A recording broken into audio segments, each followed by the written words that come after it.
आदर्श शिक्षण समिति बाड़मेर के द्वारा संचालित ई शिक्षण कार्य में आपका स्वागत है। कक्षा तृतीया, विषय हिंदी, पाठ 3 शिष्टाचार। इस पाठ को हम पहले आधा पढ़ चुके हैं और आज हम इस पाठ को शुरुआत करते हैं। मगन जब कभी बाग बगीचे में घूमने जाता तो पेड़ पौधों की पत्तियां नहीं नोचता। नोचता का अर्थ है तोड़ना। मगन में एक अच्छी विशेषता थी कि जब बाग बगीचे में घूमने जाता तो व्यर्थ में फूल नहीं तोड़ता, पत्तियों को नहीं तोड़ता, कभी भी किसी जानवर को नहीं सताता। कई बालक होते हैं कि रास्ते में चलते समय कुत्ते को या ऐसे ही फालतू में उसे पत्थर मार देते हैं, तो वह एक नैतिकता की बात नहीं है।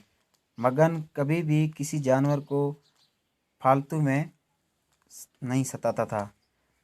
रेलवे स्टेशन हो या बस अड्डा, सड़क, पार्क, सिनेमाघर हो या बाग बगीचा, मगन शिष्टाचार कभी नहीं भूलता।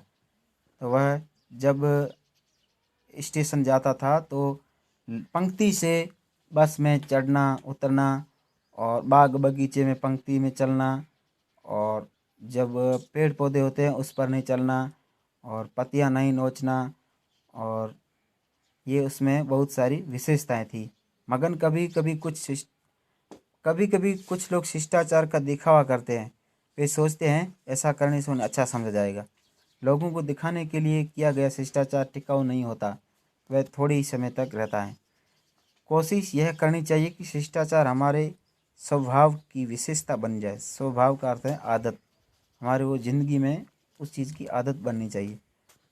कई लोग बस या रेल में चढ़ते समय धक्का मुक्की करते हैं और इससे किसी को चोट लग सकती है। ऐसे अवसरों पर हमें अपनी बारी की प्रतीक्षा करनी चाहिए। प्रतीक्षा का अर्थ है इंतज़ार।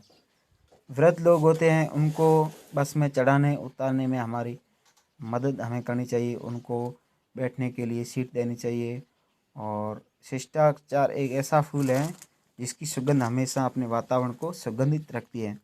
एक गुलाब का फूल होता है तो वह पूरे बगीचे में सुगंधित कर देता है। उसकी सुगंध सूंघने के लिए लोग लालायित रहते हैं। इसी प्रकार जब कोई बालक में अच्छाइयाँ होती है तो वह सबका आँखों का तारा होता है। आँखों का तारा यानी बहुत प्रिय। तो वह घर में भी वह उसको सब प्रेम करते हैं और समाज में मोहल्ले में सब उनसे प्रेम करते हैं और उसकी अच्छाई के बारे में लोग उत्सुक रहते हैं।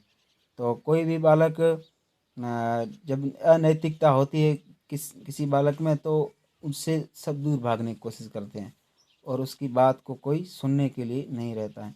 और हमें भी मगन की तरह शिष्टाचार का पालन करना चाहिए और हमारे जीवन में भी ऐसी आदत बन जाए, ऐसा हमें प्रयास करना चाहिए। अभ्यास कार्य में 2 से 6 तक प्रश्न आपको उत्तर पुस्तिका में करने हैं और फिर भाषा की बात में मुहावरे और उसके सामने अर्थ भी दिए हुए ये भी लिखना है। और गृह कार्य में आपको सही शब्द लिखकर जोड़े बनाना है। जैसे एक उदाहरण दिया है, इधर का उधर।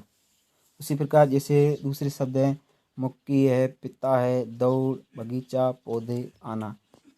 एक शब्द सामने लिखे हुए उसके सामने आपको जोड़े बनाकर लिखने हैं। धन्यवाद।